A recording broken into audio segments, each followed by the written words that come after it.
Mimi kwa majina naitwa Salim Jumbe. Mimi ni kaimu mkuu wa chuo cha VETA Mafia kilichopo wilaya ya Mafia, kijiji cha Ndagoni.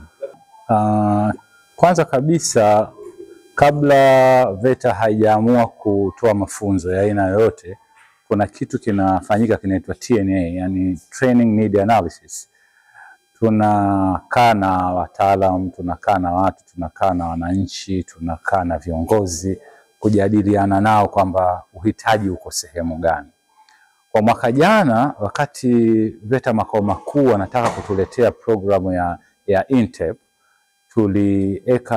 tulifanya hiyo TNA na viongozi wa wilaya ya Mafia, na tukaona kwamba kulikuwa na uhitaji mkubwa wa kufanya mafunzo kwa madereva wa bodaboda, kwa sababu kipindi kile tulikuwa tunapata ripoti nyingi za ajali za barabarani.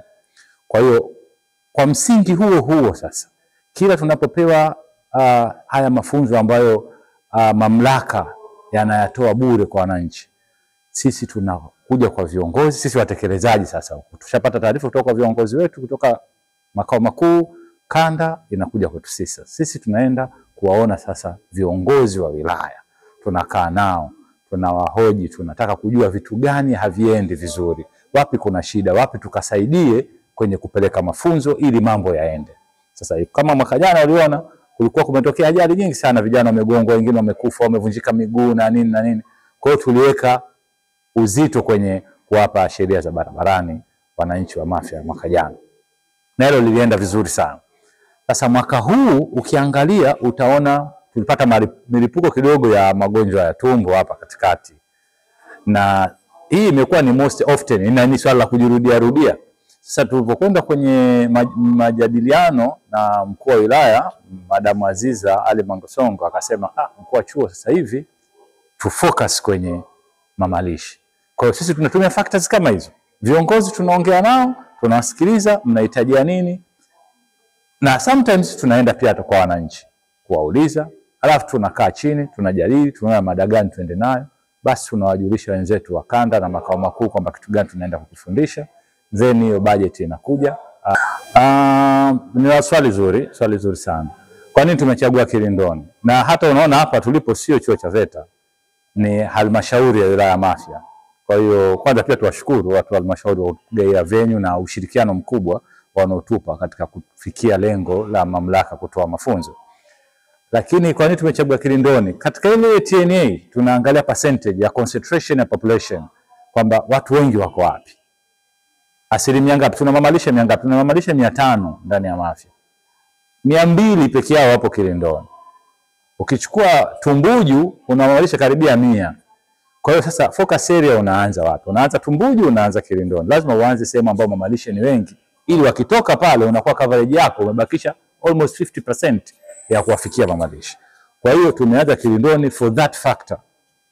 Lakini baadaye tukitoka hapo tutaenda kuwafanyia mafunzo mamalisha wa Tumbuju, ambapo sasa Tumbuju na kwenyewe pana uhitaji mkubwa sana kutokana na concentration ya watu wengi wanakaa katika eneo dogo, na mamalisha wako wengi na mazingira yake yana changamoto.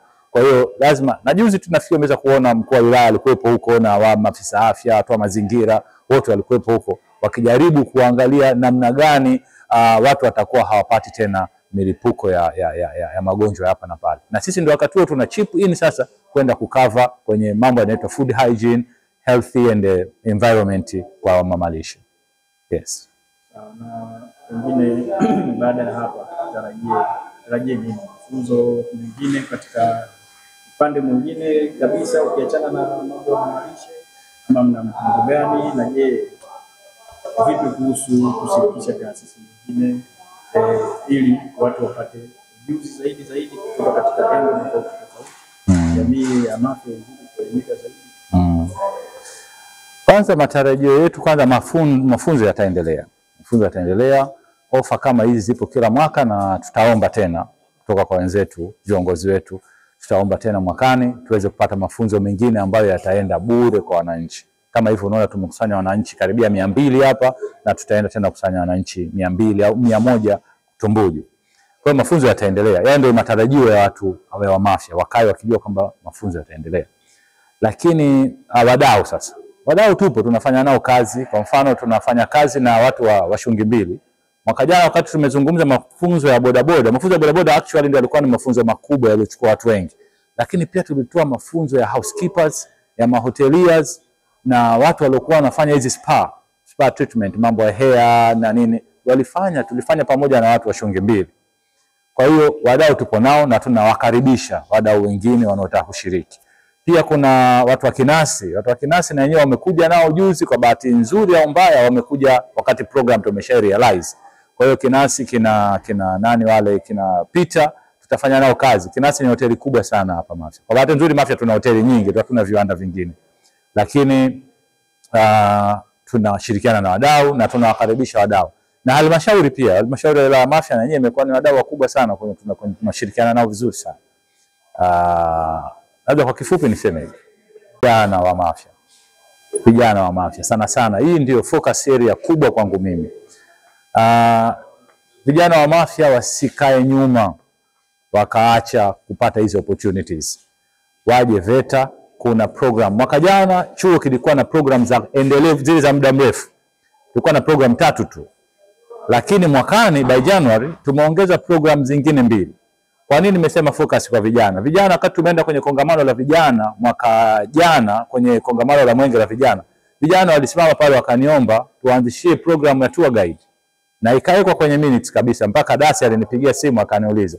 Lakini tumeifanyia kazi hiyo, na hiyo program ya mafunzo ya tour guide ya muda mrefu yanaenda kuanza. Kuna mafunzo ya MB ya mafundi ujenzi. Watu wa halmashauri walilalamika. Kwa mfano hili jengo wakati linajengwa tulipata tabu sana kupata mafundi ujenzi. Sasa tumeanzisha na yenyewe program. Sasa tunawaomba vijana wa Mafia wachangamkie hizo opportunities. Waje wajifunze kozi za muda mrefu na kozi za muda mfupi. Huo ndio wito wangu mkuu. Asante sana.